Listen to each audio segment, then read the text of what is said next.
మత్తయి సువార్త 19వ అధ్యాయము 28వ వచనం చూడండి దయచేసి. యేసు వారితో ఇట్లనెను. ఇక్కడ ఏం జరుగుతుందంటే కొంచెం ముందుకు చూద్దాము.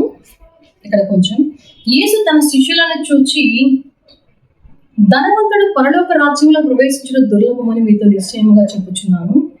ఇదియుగాక ధనవంతుడు పరలోక రాజ్యంలో ప్రవేశించుట కంటే సూది బెజ్జములో ఒంటె దూరట సులభమని మీతో చెప్పుచున్నాను నేను. శిష్యులు ఆ మాట విని మిక్కిలి ఆశ్చర్యపడి, అలాగైతే ఎవడు రక్షణ పొందగలడని అడుగగా యేసు వారిని చూచి, ఇది మనుషులకు అసాధ్యమే కానీ దేవునికి సమస్తము సాధ్యమని చెప్పాడు. పేతురు, ఇదిగో మేము సమస్తము విడిచిపెట్టి నేను వెంబడించడం కనుక మాకేమి దొరుకులని ఆయన అడుగగా యేసు వారితో ఇట్లనెను, ప్రపంచ పునర్జననం ముందు మనుష్య కుమారుడు తన మహిమ గల సింహాసనము మీద ఆసీనులై ఉండినప్పుడు నన్ను వెంబడించిన మీరును 12 సింహాసనం మీద ఆసీనులై ఇశ్రాయేలు 12 గోత్రాల వారికి తీర్పు తీర్చుదురు. నా నామము నిమిత్తము ఇక్కడ ఏం చెప్తున్నాడంటే యేసయ్య ఈ వచనంలో ఏం చెప్తున్నాడంటే ఒక సందర్భానికి ఎగ్జాంపుల్ చెప్తున్నాడు. ధనవంతుడు అనేవాడు పరలోక రాజ్యంలో ప్రవేశించడం చాలా కష్టము. దానికంటే చాలా ఈజియెస్ట్ థింగ్ ఏంటంటే సూది బెజ్జం ఉంటుంది కదా, సూది ఉంటుంది, దారాన్ని ఎక్కిస్తాం మనం. ఆ సూది బెజ్జంలో ఒంటె దూరడం చాలా ఈజీ అంట. యేసయ్య దాన్ని అలా ఎక్స్ప్లెయిన్ చేస్తున్నారు. అసలు ఒంటె దూరిద్దా? దూరం. కానీ ఒంటె దూరడం సులభం అంటే ఇది అసలు ఈ ధనవంతుడు పరలోక రాజ్యంలో కాదు, అసలు ఈజీనా? ఆ మాట అనగానే వీళ్ళు చాలా ఆశ్చర్యపడతారండి. చాలా ఆశ్చర్యపడి అట్లయితే ఎలాగా, మరి మేము అందరము నీకోసం అన్ని విడిచి వచ్చేసాం కదా, నువ్వు బ్రహ్మాండంగా మేము అన్ని నీ కోసం విడిచి మేము వచ్చాం కదా, మరి మాకేం దొరుకుతుందంటే ఆయన చెప్తున్నాడు, మీరు ప్రపంచ పునర్జన్మ ఉంది, మనుష్య కుమారుడు మళ్ళీ పునర్జన్మ ఉంటుందండి. ప్రపంచం కూడా కొత్త లోకము, కొత్త ప్రపంచము, కొత్త భూమి వస్తుంది కదా. అప్పుడు మనుష్య కుమారుడు తన మహిమ గల సింహాసనం మీద ఆసీనుడై ఉంటాడు. ఆయన తన సింహాసనం మీద కూర్చున్నప్పుడు వీళ్ళు కూడా 12 సింహాసనం మీద ఆసీనులై కూర్చుంటారండి. అతనితో పాటు వీళ్ళు కూడా 12 సింహాసనం మీద ఆసీనులై కూర్చున్నప్పుడు ఇశ్రాయేలు యొక్క 12 గోత్రాల వారు ఉంటారు కదా, వాళ్ళకి వీళ్ళు తీర్పు తీరుస్తారంట. మామూలు విషయం అంత గొప్ప ఆధిక్యత. అంటే తీర్పు తీర్చే అధికారము కూడా ఆయన అనుసరించిన ఆ యొక్క వాళ్ళకి దొరుకుతుంది అని మనం చెప్పచ్చు.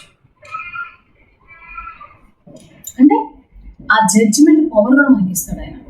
ఆ అధికారాన్ని, ఆ ఆధిక్యతను కూడా మనకి ఇస్తాడు. ఈరోజు మనం మాట్లాడుకున్న వచనాలు ఏంటంటే, శోధన సహించినట్లయితే మనకి జీవ కిరీటం వస్తుంది. పరలోక రాజ్యంలో ప్రవేశిస్తే ఏమొస్తుంది? జీవ కిరీటం. మీకు జీవ కిరీటాన్ని ఇస్తానండి. కానీ మీకు వచనాన్ని చూపిస్తానేమో.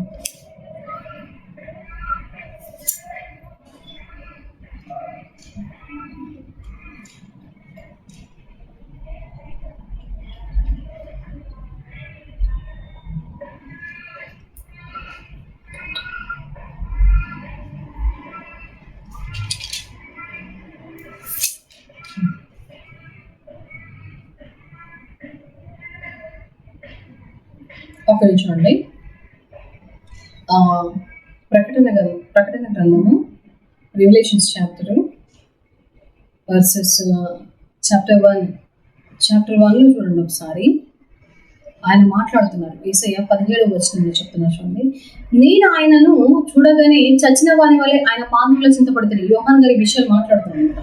ఆయన తన కుడి చేతిని నా మీద ఉంచి నాతో ఇట్లా, భయపడకము, నేను మొదటి వాడను కడపటి వాడను జీవించేవాడను, మృతుడు అయితిని గాని ఇదిగో యుగ యుగములు సజీవుడనై ఉన్నాను, మరియు మరణము యొక్కయు పాతాళ లోకము యొక్కయు తాళపు చెవులు నా చేతిలో ఉన్నవి, కాగా నీవు చూసిన వాటిని విన్న వాటిని వీటి గురించి రాయమంటాడు.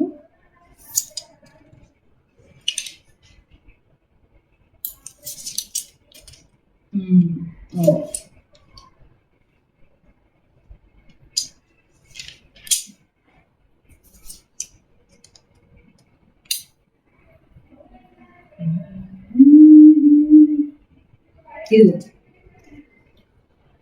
దయచేసి ప్రకటన గ్రంథము 2వ అధ్యాయం చూడండి. 2వ అధ్యాయంలో 8వ వచనం చూడండి. స్మర్మాలో ఉన్న సంఘపు దూతకు ఇలాగు వ్రాయము, మొదటి వాడను కడపటి వాడనై ఉండి మృతుడనై మరలా బ్రతికిన వాడు చెప్పు సంగతులు ఏమనగా, నీ శ్రమను నీ దరిద్రతను నేను ఎరుగుదును.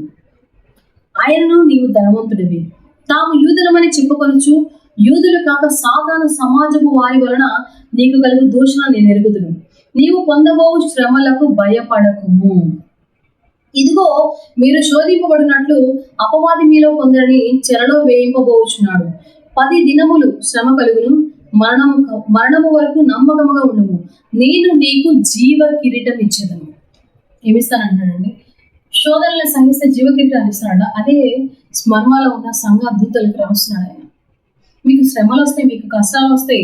ఆ యొక్క సాతాను యొక్క ఆ యొక్క ప్రజల ద్వారా మీరు కష్టాలు అనుభవిస్తారు. వాళ్ళు ఏంటంటే దేవుని ప్రజలు అని చెప్పుకుంటారు, కానీ వాళ్ళు సాతానికి సంబంధించిన వాళ్ళు.